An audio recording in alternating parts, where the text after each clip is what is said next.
राजा निंदा करते गया, निंदा करते गया, संत संतुष्ट होता गया, लीद का ढेर बढ़ता चले गया, लीद का ढेर बढ़ता था। और आखिरी में एक दिन राजा भ्रमण करते करते राजा पहुंच गया, जाकर देखा लीद का ढेर था, लीद का ढेर। और उस ढेर को देखा, पूछा महाराज ये लीद इतनी सारी कैसे हो गई? तुम्हारे ही दरवाजे पर से मिली थी, एक कटोरे में लीद थोड़ी सी, तुम्हारी निंदा करने से ये लीद बढ़ती चली गई और अब इस लीद का कोई हकदार नहीं है, तुम ही इसके हकदार, तुम्हें ही इसको भोगना।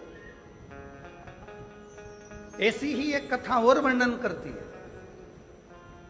एक राजा के शरीर में रोग आ गया, शरीर गलने लगा, शरीर पानी जैसा टपक टपक कर गिरने लगा, राजा की उंगलियां टपक गई, राजा का शरीर गलने लगा, राजा बीमार पड़ गया। सारे डॉक्टरों को बुलाया, सारे वेदों को बुलाया, सारे वेदों को दिखाया, पर उसका कोई हल नहीं निकला। तब राजा बड़ा दुखी हो गया। किसी ने कहा एक संत रहते हैं, चलो उनके पास चलते हैं। संत से जाकर पूछा, महाराज मेरा शरीर सही नहीं हो रहा, इसका कोई हल बता दीजिए। तब संत ने एक बात कही, राजन तुम्हारा भाई था कहाँ गया? कहा वो तो मर गया। तुम्हारी भाभी कहाँ है? तो कहा वो अपने कमरे में। संत ने कहा एक काम करो राजा, भाभी जब अपने कमरे में सोने के लिए चले जाए, चुपचाप से जाना, भाभी के कमरे के बाहर दरी बिछाकर सो जाना, किसी को बोलना मत क्यों सोए हो, बस इतना काम करना प्रारंभ करना। राजा ने वही करना प्रारंभ करा। राजा भाभी के कमरे के बाहर दरी बिछाकर सो जाता। एक सेविका ने देख लिया, नौकरानी ने देख लिया, उसने दूसरी से कहा कैसा खोड़ला राजा है, भाई मर गया तो भाभी के कमरे में सोने जाता। एक ने दूसरे से कहा, दूसरे ने तीसरे से कहा, तीसरे ने चौथे से कहा, चौथे ने पांचवे से कहा। पूरे नगर में बात फैल गई कि राजा ऐसा खोड़ला है कि भाई मर गया तो भाभी के कमरे में सोने के लिए जाता है। और पूरे नगर में चर्चा हो गई और धीरे धीरे धीरे धीरे राजा का शरीर ठीक हो गया। राजा जैसे ही ठीक हुआ, गुरुजी के पास गया, गुरुदेव मुझे डॉक्टर ठीक नहीं कर पाए, मुझे वेद ठीक नहीं कर पाए, आपने केवल भाभी के कमरे के बाहर में सोया और मुझे ठीक कर दिया, कैसे? संत ने कहा, राजन तूने इतना पाप कर लिया था कि तेरा पाप तेरे शरीर में बीमारी बनकर आ गया था। उस पाप को समाप्त करने के लिए मैंने तेरी निंदा करवाना प्रारंभ कर दी। जब तू भाभी के कमरे के बाहर सोता था, लोग तेरी बुराई करते थे, तुझे कोसते थे, गाली देते थे, अपशब्द कहते थे, निंदा करते थे, बुराई करते थे। राजन जितने लोगों ने तेरी निंदा करी, तेरा पाप उनके खाते में चले गया और उनका जो पुण्य था वो तेरे खाते में आ गया। इसीलिए निवेदन है, शिव महापुराण के ये 3 सूत्र अपने भीतर उतार कर रखिएगा, जो भगवान शंकर नंदन मन में माता पार्वती जी से कहते हैं। सुनो पार्वती जी, पहला, पीठ पीछे बुराई मत करना। पीछे बुराई करने वाला हमेशा पीठ के पीछे ही रह जाता है और आगे वाला आगे निकलता चले जाता है। दूसरे नंबर का, कोई निंदा करे, बुराई करे, तुम्हें गाली दे, तुम्हें अपशब्द कहे, तुम्हें ताना दे, दिन रात तुम्हें कोसे, तुम उसका जवाब मत दो। तुम उसको गले लगाकर उसको समोसा खिलाओ, कचौड़ी खिलाओ, लस्सी पिलाओ, भोजन कराओ, मखान पराठे खिलाओ, उसको बेहतरीन बेहतरीन भोजन कराओ, जलेबी खिलाओ, उसको इमरती खिलाओ, उसको पकवान खिलाओ। क्यों? क्योंकि वो अपना खुद का पुण्य बुराई कर कर तुमको दे रहा है और तुम्हारी बुराई कर कर कर तुम्हारे पूरे पाप को वो अपने माथे ले रहा है। वो बीमार पड़ेगा, दुखी होगा, तकलीफ में आएगा, कष्ट में आएगा, पर तुम्हें ठीक कर देगा, तुम्हें ठीक। इसलिए मेरा सासू माताओं से निवेदन, जितनी भी सासें बैठी हैं सबसे निवेदन, स्वस्थ रहना है तो निंदा मत करो। बहू की निंदा करी तो बहू का पाप तुम्हारे माथे पर, और तुमने जितनी माला जपी उसका पूरा पुण्य बहू के पास। इसलिए याद रखना, एकदम शांत। तुम किसी किसी घर में देखना, बहुएं तो दिन भर बीमार रहती हैं और सास एकदम चकाचक डेंटिंग पेंटिंग करके, बेहतरीन लाइन खींच के, डब्बा भर के, और पार्लर में जाके धागे से वो एकदम मस्त रहती, उन्हें कोई बात नहीं। अब कई बहुएं कहती हैं, बताओ मेरी तो कमर दुख रही है, मेरा पांव दुख रहा है, मेरा हाथ दुख रहा है, मेरा ये दुख रहा है, मेरा वो दुख रहा है, और बहुएं कह रही है मेरा शरीर ये दुख रहा है। और सास, क्यों मम्मी 15 लोग आ रहे हैं तो क्या हुआ, मैं हूं ना, खाना बना लूंगी, तू तो रहने दे, तू तू तू जा, तेरा बच्चे संभाल तू तो। और बूढ़ी अम्मा ने खाना वाना बना के तैयार, और बहू, क्यों? क्योंकि बहू इतनी सास की बुराई करती है, सास की बुराई करते करते बहू सास की सारी बीमारी को खुद ले लेती है, और अपना जितना पुण्य है वो सास को दे देती है। इसलिए याद रखना, ये ट्रांसफर बहुत ध्यान देने वाला है, बहुत ध्यान।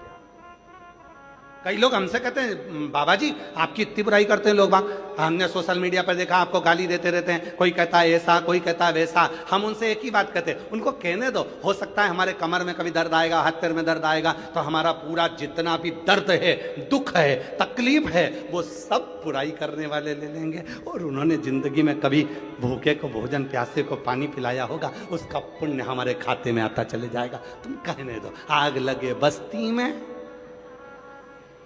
जम के बोलो, आग लगे बस्ती में, क्या किसको रोइए, एकदम मस्त। जितना जितना लोग बुराई करें, तुम उतनी जोरदार खजूर वाली चोटी बना के जाओ, उतनी जोर भाई, खजूर वाली।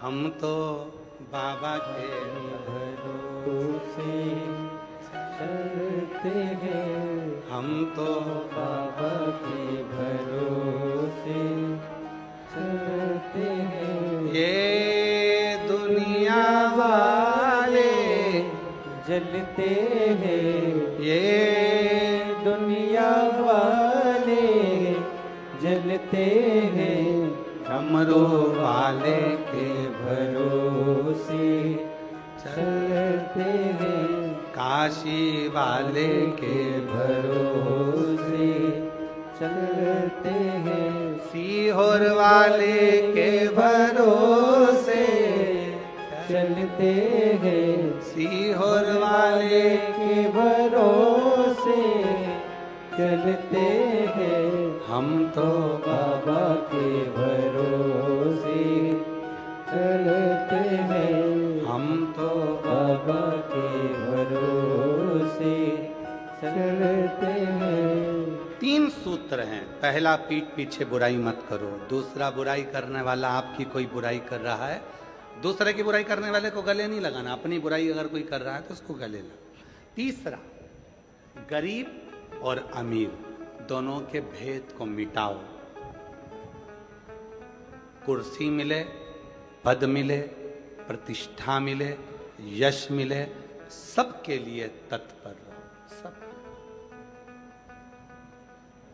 सबसे, सबके प्रति समान, सबके।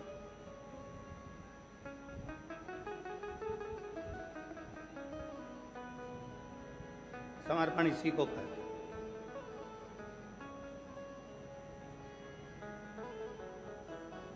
समर्पण का भाव इसी को कहते हैं।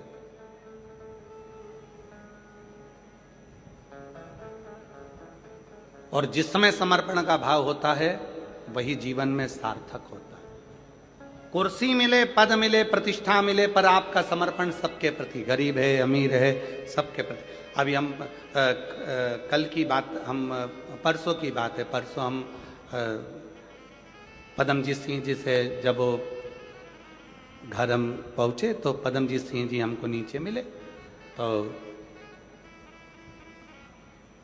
हमने कहा कि आप अभी आ गए हैं, कथा में से, हाँ। अब शाम को सबसे मिलने के लिए, किसी को कोई कष्ट तो नहीं है, किसी को कोई परेशानी तो नहीं है, सबके पास जाए। हमने कहा पापा भी तो जाते हैं अमरजीत सिंह जी, कहने लगे वो भी जाते हैं, हम भी जाते हैं। हमको इतनी खुशी हुई, आज के समय के ये नवयुवक बेटे और बेटे के साथ में आपके भटिंडा क्षेत्र के मेयर, अगर उनका भाव इतना शुद्ध है तो हमें लगता है कि पूरे भटिंडा का भाव कितना शुद्ध होगा। ऐसी शुद्धता का भाव होना चाहिए। हमें जाना है, सबसे मिलना है, किसी को कोई कष्ट तो नहीं है। उनके मुख से सबसे पहले मैं पदम जी आपको साधुवाद देता हूं इस चीज के लिए, बहुत बहुत साधुता। आपके भीतर कम से कम हम सबसे मिलेंगे, सबसे, किसी को कोई कष्ट तो नहीं। स्नेह इसी को कहते हैं। पद मिले, कुर्सी मिले, प्रतिष्ठा मिले, यश मिले, वैभव मिले, उसके साथ आपके भीतर समता का भाव हो कि ये सब मेरे हैं, सब।